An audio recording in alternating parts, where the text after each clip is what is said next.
شروع کرتا ہوں اللہ کے پاک نام سے جو بڑا مہربان اور نہایت رحم کرنے والا ہے۔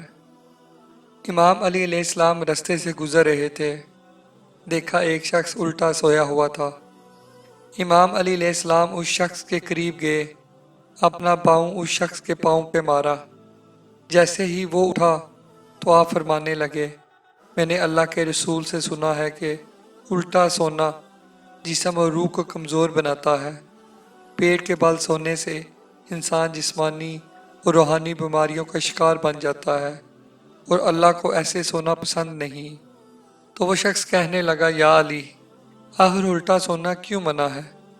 امام علی علیہ السلام نے فرمایا، اے بندہ خدا، جب کوئی انسان پیٹ کے بل سوتا ہے تو وہ انسان خود نہیں سوتا، بلکہ شیطان اسے مجبور کرتا ہے کہ وہ پیٹ کے بل سوئے، کیونکہ اللہ نے انسان کے دماغ میں یہ طاقت بخشی ہے کہ وہ کائنات پہ اختیار رکھے۔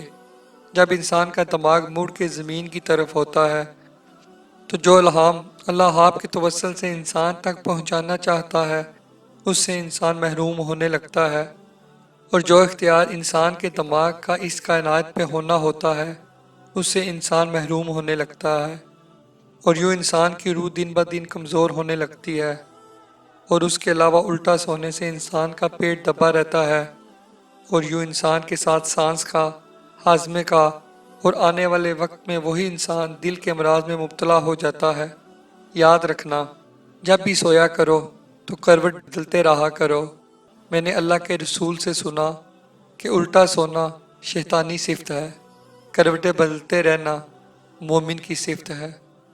سیدھے سو کر کائنات پر اختیار رکھنا انبیاء کی صفت ہے، انبیاء کی صفت ہے، انبیاء کی صفت ہے۔